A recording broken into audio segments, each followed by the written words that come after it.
buenas noches, estimados amigos. Una vez más, estamos en nuestro programa Tertulias Jurídicas con Javier Vega, siempre agradeciendo a Corporación Multimedia El Diario y a José Espinosa Es Otra Cosa.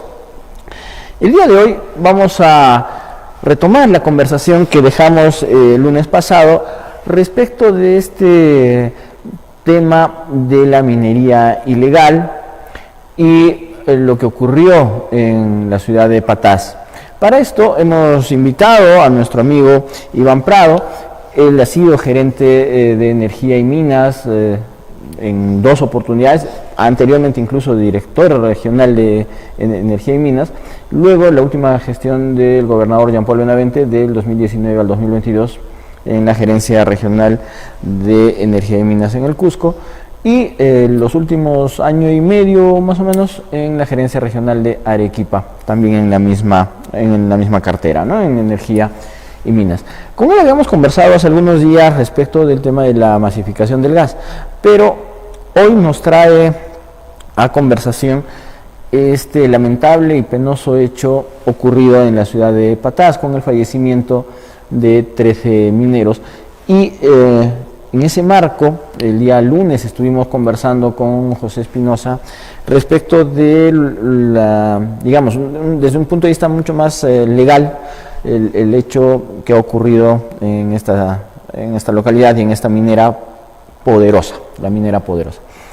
Y hoy día ya también vamos a ver el mismo caso, pero desde un ámbito mucho más técnico, desde lo que es, por ejemplo, el sector de la minería. Iván, muy buenas noches, ¿cómo estás? Un gusto tenerte en el programa nuevamente. Estimado Javier, muy buenas noches, muchas gracias por tu invitación, un saludo cordial a toda la población que nos está viendo.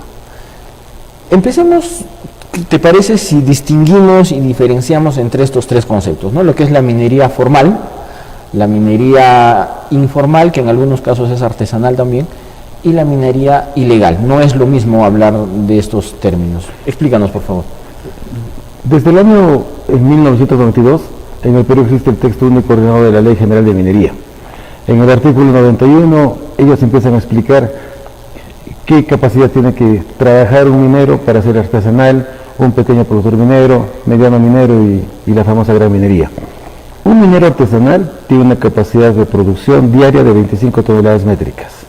Un pequeño productor minero, desde 25 hasta 350 toneladas métricas por día. El mediano minero, desde 350 hasta 5.000 toneladas métricas por día. Y superior a 5.000 es la famosa gran minería. Luego de eso, en el año 2002 se crea la Ley Orgánica de Gobiernos Regionales. Y en el artículo 59 definen ciertas actividades dentro de los cuales tenían competencia.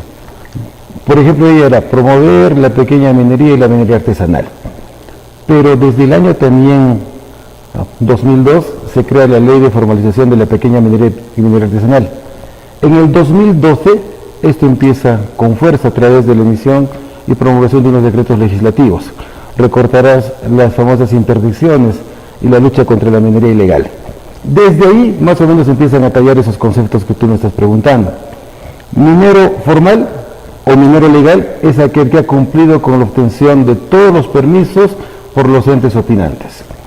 Si es minero artesanal o pequeño productor minero, las autorizaciones se darán con una resolución de gerencia o de dirección, hablando del tema de explotación y autorización del beneficio de materiales. Esto será entregada por los gobiernos regionales. Los otros estratos tenían permisos emitidos por la Dirección General de Minería del Ministerio de Energía y Minas. Ese es el minero formal, que tenía sus estudios ambientales, prestaron sus planes de minado, tenía la licencia social, la autorización del uso de terreno superficial y estaban trabajando tranquilos. Los mineros informales son los denominados mineros que están en vías de la formalización. En el año 2012 se promulgan estos decretos legislativos, en el año 2013 se crea la famosa Dirección General de Formalización Minera del Ministerio de Energía y Minas, y en el año 2014 se empiezan a suscribir convenios de cooperación entre el MINEN con los gobiernos regionales. Y en esos años a las principales regiones del Perú, donde albergaban mayor cantidad de mineros a pequeña escala, que eran, por ejemplo, Arequipa, Puno, Cusco, La Libertad y Ancash, se empezaron a transferir cerca de $500,000 de soles en ese año, en el 2014. esa diferencia entonces entre lo que es el minero formal propiamente, aquel que está en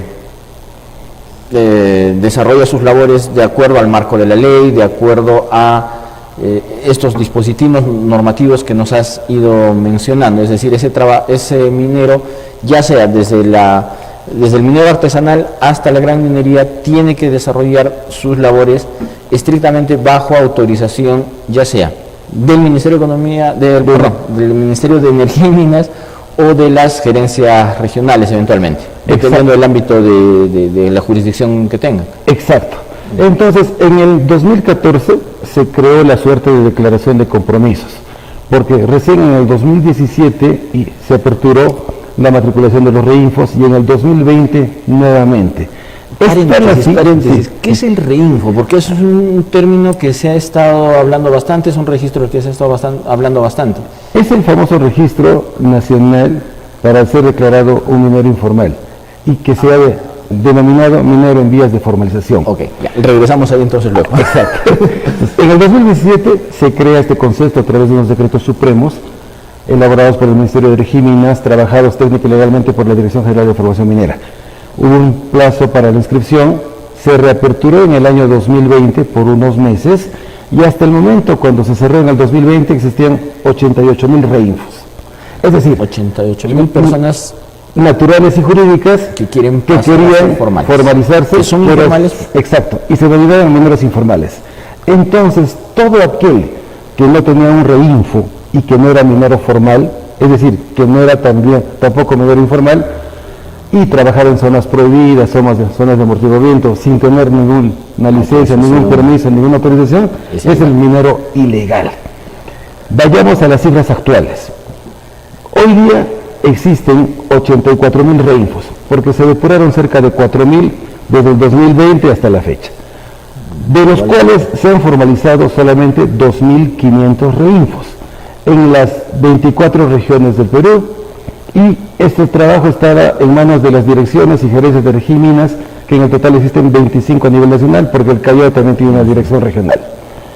Pero de esos 2.500 reinfos, algunos eran personas naturales y otras jurídicas, y agrupaban empresas que aglutinaban cierto número de mineros, asociados, agremiados, conglomerados. Y llegamos a la cifra actual de 11.800 mineros formalizados. Recordando, 84.000 reinfos desde 2017-2020 hasta la fecha. De allí solamente hemos podido formalizar 2.500 reinfos que agrupan a 11.800 mineros. De esa, O sea, un reinfo puede tener más de un minero. Exacto. Y en ahí era lo curioso que el Ministerio de Energía y Minas, al darse cuenta que estamos formalizando muy pocos reinfos, empezó con el tema de aplicar los conglomerados. Es por eso que en la zona de la Rinconada en Puno se formalizó un reinfo que agrupaba a 1.000 mineros. Y es por eso que Puno en los rankings nacionales lidera con 3.100 mineros formalizados. Claro, La Libertad con 3.000, Arequipa 1.800, Cusco 1.100. Si sumamos Ayacucho, Apurímac y Ancash, prácticamente se abarca el 70% de los mineros que trabajan en el Perú. Pero haciendo un aproximado, ¿cuántos peruanos se dedican a esta actividad entre varones y mujeres? Cerca de 250.000. Es decir, si tenemos cerca de 84.000 reinfos, que algunos agrupan personas naturales y otras conglomerados de asociaciones, cooperativistas, etcétera, llegamos a una cifra de que quizás son 250.000 los mineros que están incluidos en dicha actividad económica. Luego, si multiplicamos cada reinfo o cada persona que siga la actividad por 5, tenemos a 1 millón de personas que podrían dedicarse directamente a la actividad minera. Claro, ahí estamos hablando ya de personas que no necesariamente son mineros, pero tienen un vínculo laboral, contractual, etcétera, pero de manera directa con la minería informal en vías de formalización, por decir un nombre. Sí, y más o menos el Ministerio de Energía y Minas distribuyó desde el 2014 con la suscripción de esos convenios hasta la fecha, en 11 años, algo más de 100 millones de soles a las 25 direcciones y gerencias regionales, administradas por los gobiernos regionales que existen en el Perú, para formalizar solamente, lamentablemente, esa cantidad de los 2.500 reinfos que agrupan 11.800 mineros. Es por eso que el 27 de diciembre del año pasado, el Congreso amplió la vigencia de reinfo hasta el 30 de junio, pero cambió que ahora el tema de la titularidad de la administración de los temas de formalización de la pequeña minería y minería artesanal ya no van a ser administradas por los gobiernos regionales, sino por el gobierno nacional, es decir, por el Ministerio de Regímenes, por la Dirección General de Formación Minera. En esta semana se está trabajando el reglamento, ya lo van a publicar, y el proceso de transferencia de toda la documentación de los 84.000 reinfos tiene que ser suscrito con actas finales, y ahí es donde el Ministerio toma la batuta. Cabe recalcar que de los 84.000 reinfos, solo vigentes o activos en el Perú son 20.000. Es decir, los 20.000 o presentaron su instrumento ambiental, que es su IGAFON, hacen su declaración semestral y están mostrando realmente una actividad económica que sí están desarrollando. Y ahí hay un tema importante, estimado Iván. Entonces, hay mineros que son ilegales, no están en el reinfo, no están formalizados, desarrollan su labor en zonas prohibidas, ¿no es cierto?, en zonas que son de amortiguamiento o incluso en algunos casos áreas naturales protegidas. Exacto. Pero se menciona mucho, y en esta última temporada se ha mencionado mucho, de que gran parte de la minería ilegal es permitida porque hay el reinfo y muchos ilegales están mal utilizando el reinfo. ¿Qué información tienes al respecto? ¿Es cierto? ¿No es cierto? Sí, lamentablemente son unas actividades y ciertas acciones negativas que se vienen desempeñando desde la emisión de este famoso reinfo. O sea, el haber obtenido un reinfo en el año 2020, tú lo sacabas a través de la SUNAT, te inscribías en la web de la SUNAT. Luego, el padrón de reinfo siempre fue administrado por el Ministerio de Energía y Minas a través de la Dirección General de Formación Minera. Y los gobiernos regionales prácticamente aprobaban dos estudios: el instrumento de gestión ambiental, que se denomina IGAFON preventivo y correctivo, y el expediente técnico o plan de minado, que es el último paso de la formalización, que agrupa otros ciertos documentos, dentro de los cuales el complejo, el cuello de botella, se denomina el famoso contrato de explotación. Y hay que recordar un tema. El artículo 66 de la Constitución vigente política de nuestro Estado peruano indica que los recursos naturales renovables y no renovables son patrimonio de la nación, claro, y el Estado es soberano en su aprovechamiento. Pero la explotación de dichos recursos se da a través de concesiones. Claro. Ahí va. Es por eso que el texto único ordenado de la Ley General de Minería establece y describe qué es una concesión minera. Ahora, cuando uno tramite una concesión minera, ya sea en un gobierno regional para los dos estratos pequeños de la minería, o en el INGEMET, que es el Instituto Nacional Minero Metalúrgico del Estado peruano, que maneja el mapa mediano y gran minero, correcto, entonces, no significa que uno pueda explotar. Tienes el título, sí, no, y te da, entre comillas, la autorización del subsuelo, pero para que tú puedas explotar, necesitas presentar tu instrumento ambiental ante la autoridad competente, presentar tu plan de minado, tener la licencia social, que es la autorización del uso del terreno superficial, no tener problemas con los restos arqueológicos.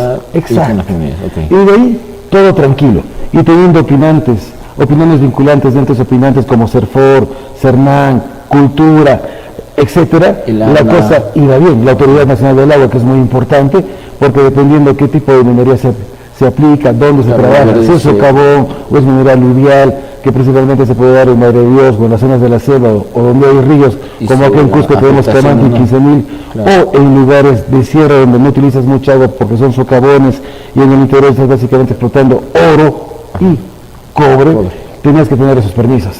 El reinfo se puede mover de las distintas coordenadas en una sola oportunidad, y para eso el trámite se hacía siempre en los gobiernos regionales. Presentaban una cantidad de documentos solicitando su modificación. Entonces, ya no quiero estar en Apurímac, ahora quiero estar en Cusco. Entonces hacía una modificación.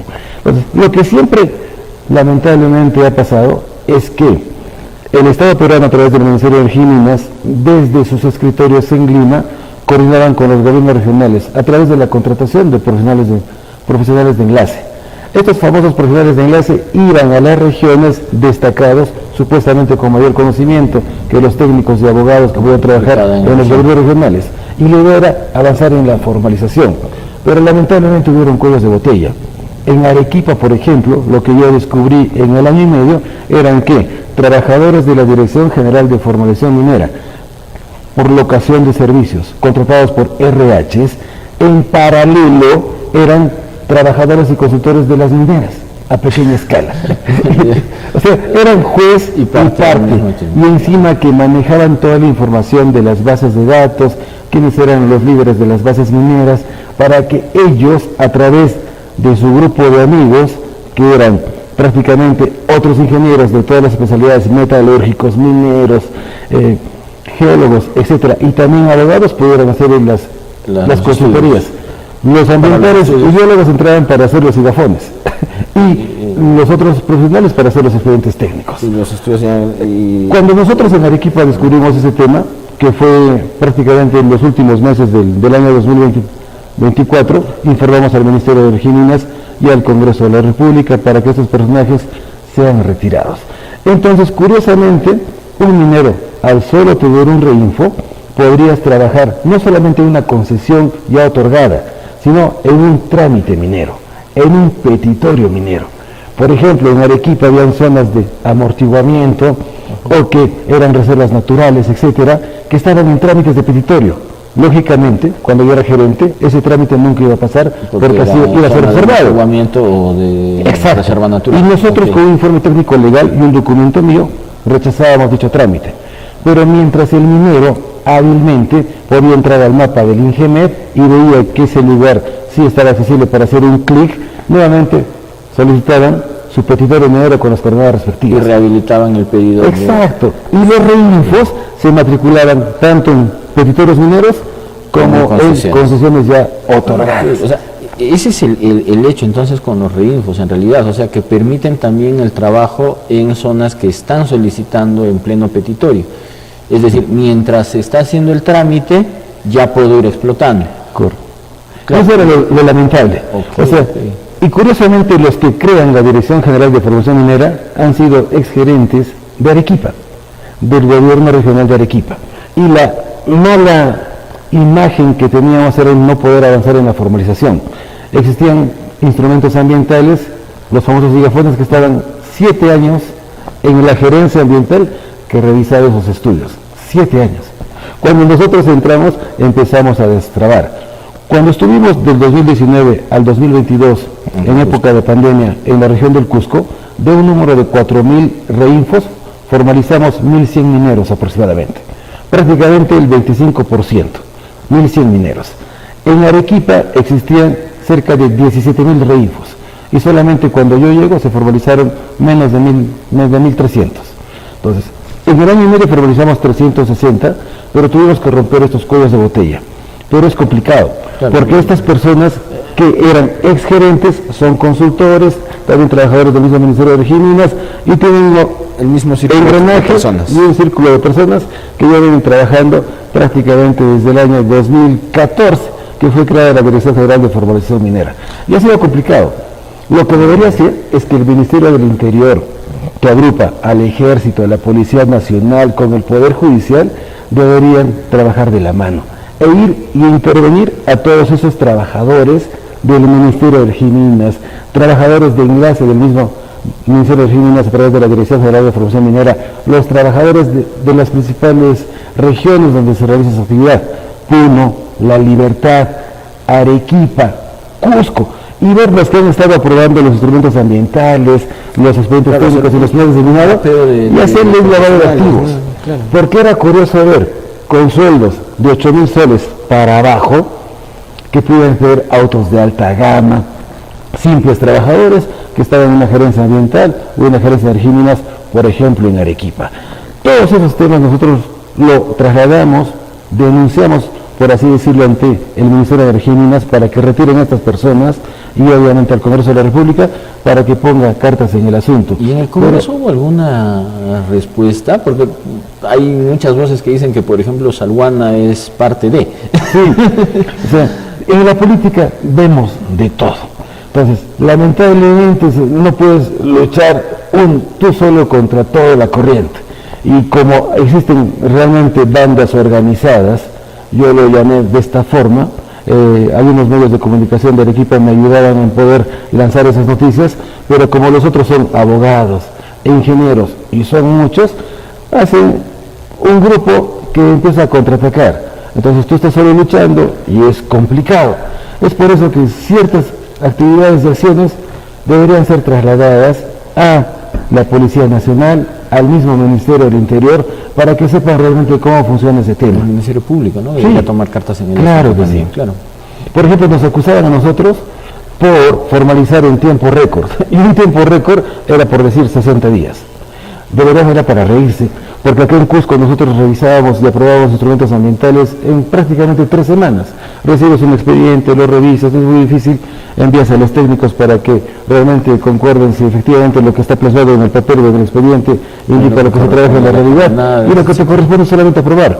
Pero curiosamente, esos cuellos de botella en esas otras regiones que son muy corruptas, llega el expediente. Si el expediente está firmado por un X que no es parte de tus consultores que están amarrando el tema, nunca aprobaban. ¿Y cuánto cobraban? 100.000 soles, 200.000 soles por instrumentos ambientales. Y a ellos solamente les importaba formalizar grupos grandes, es decir, un reinfo como persona jurídica que agrupa a 200. Por ejemplo, tenemos conocimiento que estos señores cobraban 200.000 soles. Claro, les sacaban 1.000 soles a cada minero, y los mineros, como están más preocupados en trabajar, no hacen el seguimiento continuo y a diario de sus expedientes. Y solamente esos tramitadores, que son los trabajadores de las mismas gerencias, tienen sus empresas. Son realmente muy conchudos y cínicos, porque tienen empresas que están a su nombre, ellos aparecen en el Google cuando tú los buscas como representantes legales, y es más, cuando presentan los instrumentos ambientales, ya sean de temas mineros y energéticos e hidrocarburos, igual dice correo de contacto, su correo de Gmail con el nombre del titular, que es un trabajador del mismo gobierno regional.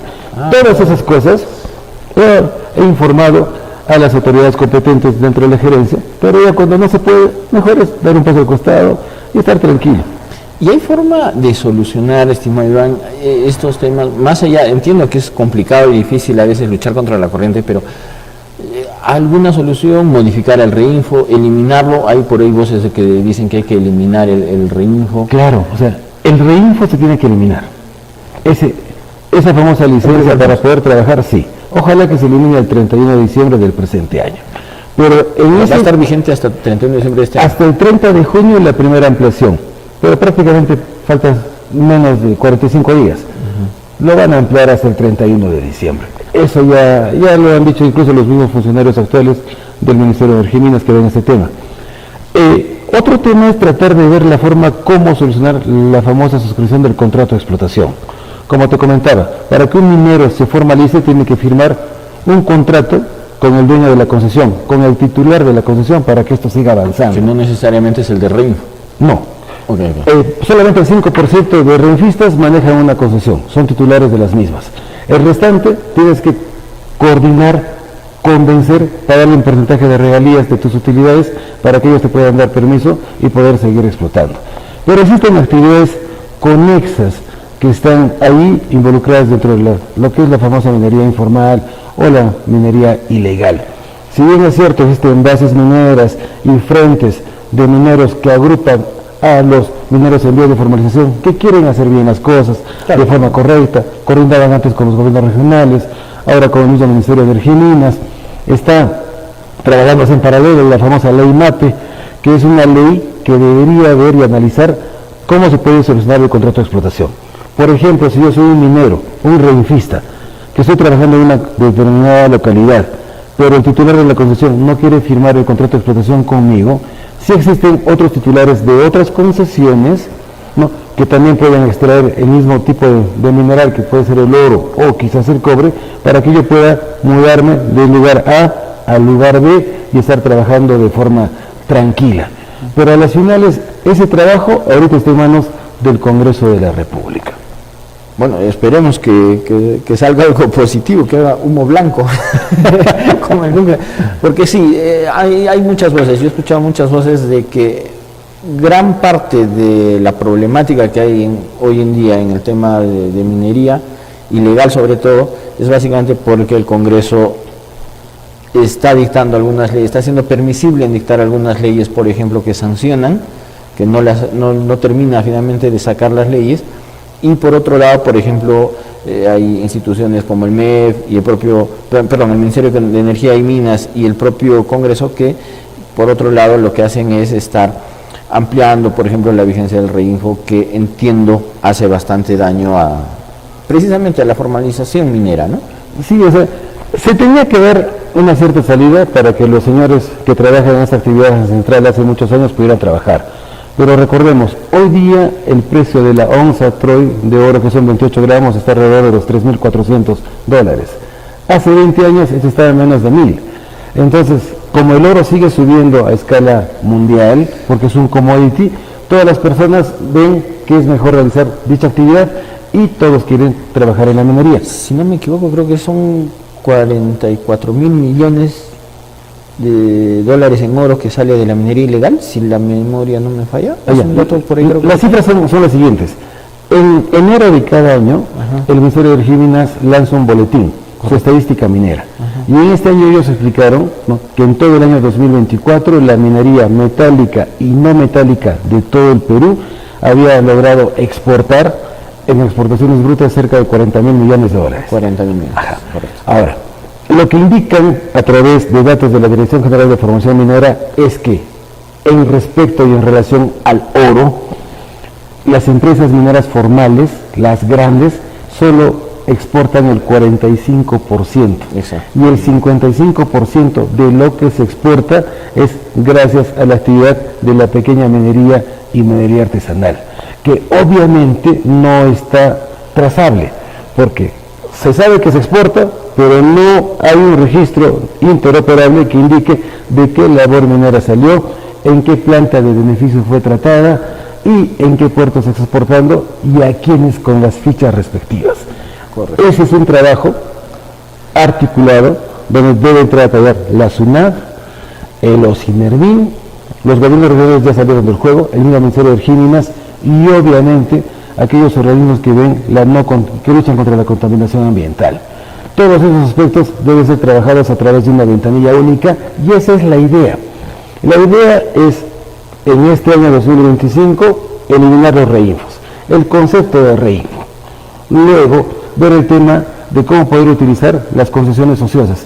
Hay muchas personas que se dedican a tener concesiones por hobby y por deporte.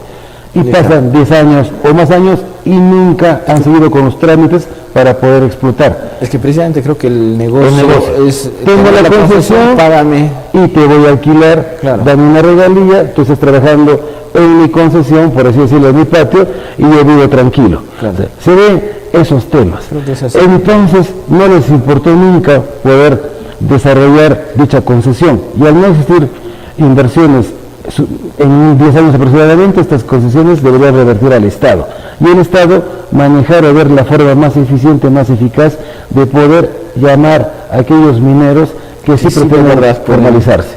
Porque como le comentaba, de 84.000 reinfos que existen en el Perú, que se cerraron las inscripciones en el año 2020 a través de la SUNAT, existen solamente 20.000 activos. O sea, en otras palabras, solamente 20.000 reinfos que sí tienen la intención de poder formalizarse. Pero es lógico que también hay que indicar que los gobiernos regionales, algunos gobiernos regionales han actuado con vanas de revisión criminal, por así decirlo. Caso Arequipa, que los instrumentos ambientales se demoran 7 años. 7 años es inaudito en ser evaluados, aprobados. Y eso no ha ayudado nunca a la formalización. Es por eso que el minero dijo, ¿para qué voy a seguir algo que sé que me van a sacar solamente dinero y mejor doy un paso al costado y realizo la actividad minera de forma ilegal? Lamentablemente. Bueno, bastante didáctica la explicación. Ya tenemos mucho más claro, por ejemplo, ahora cuáles son los trabajadores de la minería formal. Ya sabemos que son de la gran, mediana, pequeña y artesanal. Correcto. Y también la diferencia entre un minero informal y un minero ilegal.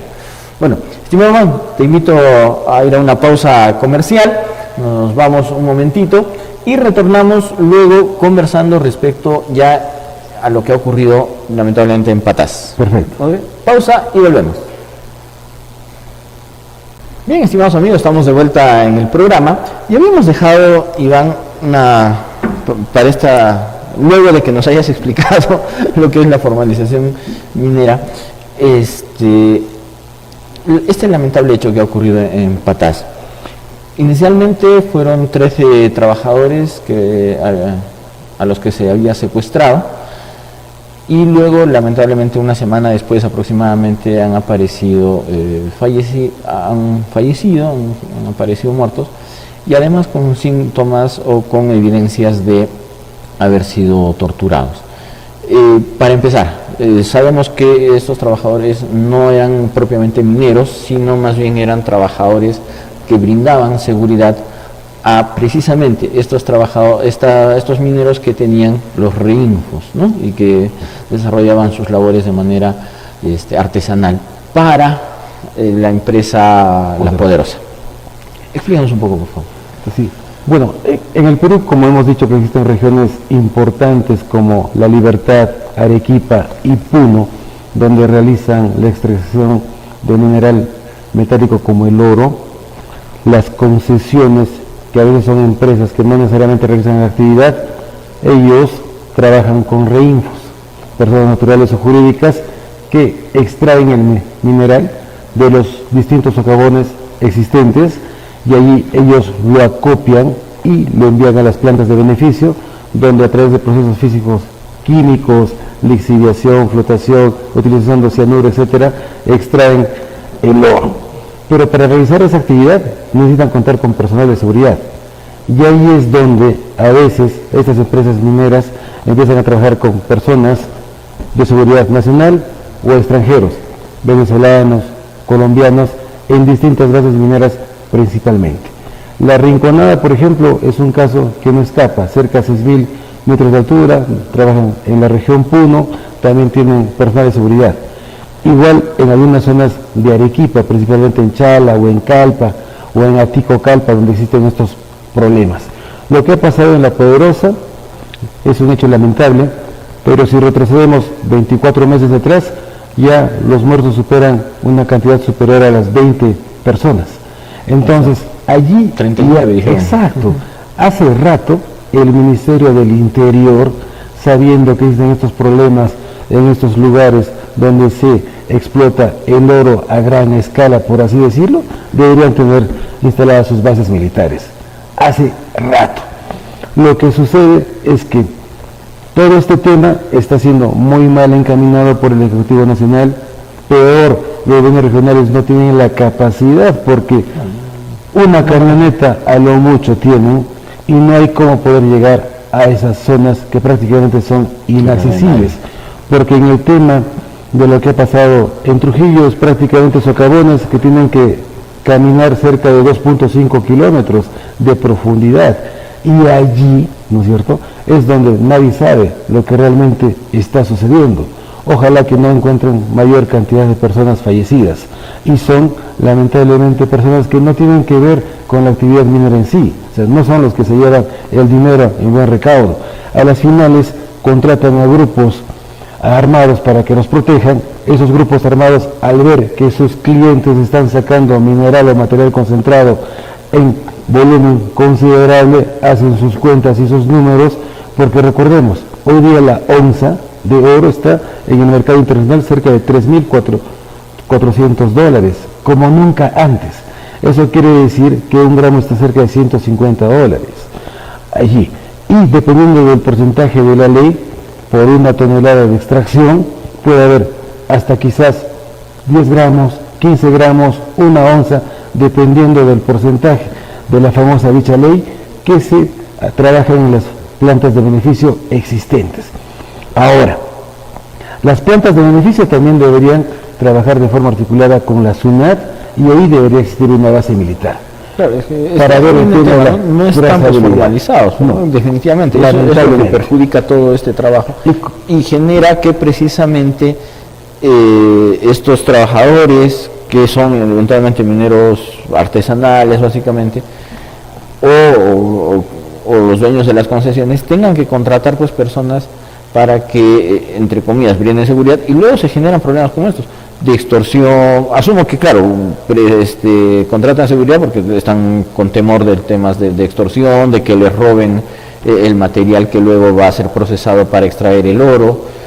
Asumo que son varias cosas. Sí, porque dentro de estos socavones hay invasión de concesiones, por así decirlo.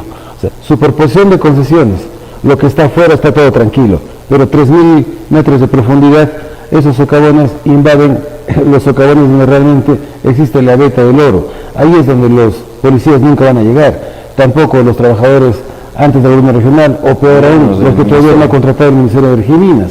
Porque recordemos, el Ministerio de Energía y Minas solamente tiene una sede en Lima, no tiene sedes como el Ministerio de Transportes o el Ministerio de Agricultura en otras regiones. Lamentablemente no, de alguna u otra forma va a tener que siempre coordinar con los gobiernos regionales. Y era por eso que antes del bloque decíamos que a todos estos famosos trabajadores de las gerencias de energía y minas que se dedican al área de minería deberían hacerle estudios por enriquecimiento ilícito, por lavado de activos y ver realmente lo que hacemos los funcionarios. Cuando entramos a asumir un cargo, declaración jurada de intereses, declaración jurada de bienes y rentas, ¿cuánto tienes?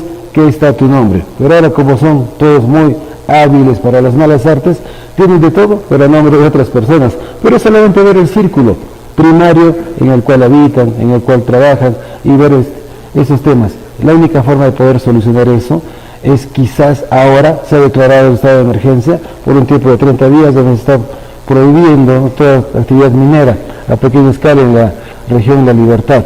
Pero no solamente es eso. Rápidamente se tiene que hacer una articulación y triangular si efectivamente la policía no está metida en estos temas, porque a las finales subcontratan a personal militar o policial para que pueda realizar este tipo de trabajos de seguridad, por así decirlo, pero a las finales esto se convierte en tierra de nadie, sobre todo en esas zonas donde es de difícil acceso. Libertad, Puno, Arequipa principalmente. Han anunciado desde el Ejecutivo Nacional que precisamente una de las medidas más allá del estado de emergencia es la instalación de una base policial. Yo consideraba que debía ser una base militar por lo menos, pero bueno, va a ser policial finalmente. ¿Será la solución? ¿Es parte de tardía? Hace un rato mencionaste que está un poco tarde la reacción, porque sí, claro, lamentablemente ha sonado ahora este caso del fallecimiento, más por la tortura que han sufrido que por propiamente el fallecimiento. Dicho sea de paso, claro, se lamenta el fallecimiento de estas personas, pero lamentablemente no es el primer caso ni es un hecho aislado. Solo en La Poderosa, en este año, creo que fue en enero o febrero, ya habían fallecido 39 personas. Sí, lamentablemente. Y años anteriores probablemente más personas. O sea, en realidad no es un tema que hoy día haya pasado, que esta semana haya pasado. No, igual, sí. Lamentablemente esto pasó en La Libertad, pero también en el 2022 hubieron tiroteos en la región de Arequipa, lo mismo sucede en tiempo seguido en la región del Puno. Deberían existir bases militares, no policiales, militares en esas zonas, ver la forma como a través de alguna legislación, un decreto supremo, etcétera, se pudiera dar esas autorizaciones para que los militares pudieran estar en estos cónclaves, en estos clústeres de la minería ilegal e informal que lógicamente están completamente identificadas. Pero al haber dado esa tarea a los gobiernos regionales que son inactivos por la inacción y por la corrupción que existe dentro de los mismos gobiernos, porque ¿cuál es la aspiración de un gerente de energía y minas? Es trabajar en la Dirección General de Formación Minera. Y recordarás que nadie sabe que existe una Dirección de Energía y Minas en su región. No. Y mientras más opacas y ocultas trabajaron estas, eran para poder hacer tráfico de concesiones, el tema de los explosivos, el trámite de los certificados de operación minera excepcional, que como paso previo ante el SUCAMEX se tramitan en los gobiernos regionales, y también estos temas de cómo que voy a desarrollar con mis amigos y amigotes los estudios ambientales, los expedientes técnicos para poder formalizarte y cobrar al pobre minero que sí realmente quería trabajar. Bueno, hay mucho pan por rebanar, estimado Iván. Lamentablemente, pues el tema en televisión, tú sabes, es bastante complicado. Por favor, unas palabras finales, una recomendación. ¿Qué podemos hacer para ir mejorando esta situación, para mejorar el hecho de que no haya, por ejemplo, o se reduzcan en todo caso estos temas de violencia? Aspecto número 1, ya el 27 de diciembre del 2024 fue promulgada la ley que establece la rectoría del proceso de formalización minera. Ya no recae en responsabilidad de los gobiernos regionales, ahora va a ser elaborada, diseñada por el Ministerio de Energía y Minas. Paso número 1 del problema. Los que crearon la Dirección General de Formación Minera han sido exgerentes de Energía y Minas de la región Arequipa principalmente. Y ellos, cada cierto tiempo, decretos supremos, promulgaron una ley y cambiaban las reglas de juego. Y a las finales, de 88.000 reinfos, existen ahora solamente 84.000, pero solo se formalizaron 2.500, y solo que agrupa 11.800, y solamente 20.000 activos. Lamentablemente ha sido un completo fracaso. Luego, hay que hacer el seguimiento de todos los funcionarios que trabajan en esas gerencias. Puno, Arequipa, La Libertad principalmente, donde está la mayor cantidad de mineros en vías de formalización. Luego de eso, ver el tema de la interoperatividad y hacer el seguimiento de la trazabilidad del mineral. De qué socavón sale y a quién lo vendo y en qué planta de beneficio se procesa y en las cantidades recurrentes para que sean reales. Después, ver el tema de cómo debería trabajar el Ministerio del Interior a gran escala. Si en el 2013, 2014 hubieron los temas de interdicción, de repente retomarlo con firmeza, porque a las finales, cuando iban a hacer un operativo, un día antes, horas antes ya habían avisado, vamos a ir mañana, y cuando iban solamente volaban, por así decirlo, las carcasas respectivas. Ahora, los trámites en su cambio del tema de los explosivos tiene que ser completamente transparente, todo de forma digital. Y eso sí, darle mucho poder al Ministerio de Energía y Minas es completamente malo. Ellos han indicado que este año van a formalizar 25.000 mineros y de verdad, repito, dijeron que a fines de diciembre del 2025 van a formalizar 25.000 mineros y de aquí, antes de julio, dijeron que iban a formalizar 5.000 mineros aproximadamente en el Perú. Lo que no han hecho en 13 años no lo van a hacer en 7 meses y medio. O sea, eso también hay que tomarlo con pinzas y que sea una actividad de debate que pueda desarrollarse en las próximas elecciones, tanto presidenciales como regionales. Bueno, estimado, te invito justamente para que en otra oportunidad conversemos ya también temas políticos orientados a qué tendrían que hacer nuestras nuevas autoridades aprovechando estas elecciones y la coyuntura del 2026, para ir conversando ya y un poco calentando el ambiente político. Muchas gracias. No, a ti, estimado Iván, siempre un gusto. Conmigo, estimados amigos, será hasta la siguiente oportunidad, hasta el siguiente lunes, en un programa más de tertulias jurídicas con Javier Vega. Siempre agradeciendo a Corporación Multimedia El Diario, a José Espinosa Es Otra Cosa y a Andy Torres en los controles. Conmigo hasta la siguiente. Nos vemos.